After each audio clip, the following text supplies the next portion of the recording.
ইতিমধ্যেই 15ই আগস্ট থেকে আগামী 6 মাস প্রেসিডেন্সির উপাচার্যের মেয়াদ বাড়িয়েছেন রাজ্যপাল। নির্দেশিকায় বলা হয়েছে, নতুন উপাচার্য আসা পর্যন্ত বা আগামী 6 মাস পর্যন্ত মেয়াদ বেড়েছে মালবিকা সরকারের। সেই মতো ফেব্রুয়ারি পর্যন্ত যে মালবিকা উপাচার্য থাকছেন তা বৃহস্পতিবার প্রেসিডেন্সির সমাবর্তনে এসে স্পষ্ট করে দিয়েছেন রাজ্যপাল ও শিক্ষামন্ত্রী। এরপরই 2015 সাল পর্যন্ত মালবিকাকে উপাচার্য চায় প্রেসিডেন্সির উপদেষ্টা গোষ্ঠী। এই মর্মে যে রিপোর্ট মুখ্যমন্ত্রীর কাছে জমা পড়েছে তা শুক্রবার পেশ করা হয় প্রেসিডেন্সির কাউন্সিল বৈঠকে। কাউন্সিলে গৃহীত হয়েছে সেই রিপোর্ট।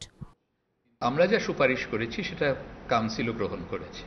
আমাদের সবকটা সুপারিশই, তার মধ্যে আছে যেমন হেরিটেজ চেয়ার প্রফেসরশিপের জন্য আমরা কতগুলো খুব ভালো নাম দিয়েছি, সেগুলো আমাদের সুপারিশের মধ্যে পড়ে। আর এগুলো নিয়ে আমরা আলোচনা করব শিক্ষা দপ্তরের সঙ্গে, কবে এগুলোকে ইমপ্লিমেন্ট করা যায়, কিভাবে ভালোভাবে। তাই আমাদের সুপারিশ আমরা করেছি এবং আমরা সবসময় আলোচনা করতে প্রস্তুত সরকারের সঙ্গে আমাদের প্রত্যেকটি সুপারিশ নিয়ে।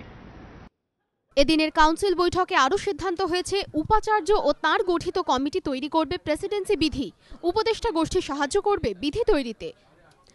ডিসেম্বরের 20 তারিখের মধ্যে বিধি তৈরি হয়ে যাবে বলে জানিয়েছেন সুগত বসু।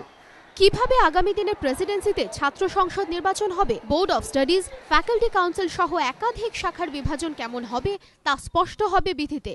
আর এর জন্যই বর্তমান উপাচার্যকে আগামী দিনে চায় উপদেষ্টা গোষ্ঠী, যে চাওয়া শিলমোহর পেল বিশ্ববিদ্যালয় কাউন্সিলেও। কৃষ্ণেন্দু অধিকারীর রিপোর্ট, এবিপি আনন্দ, কলকাতা।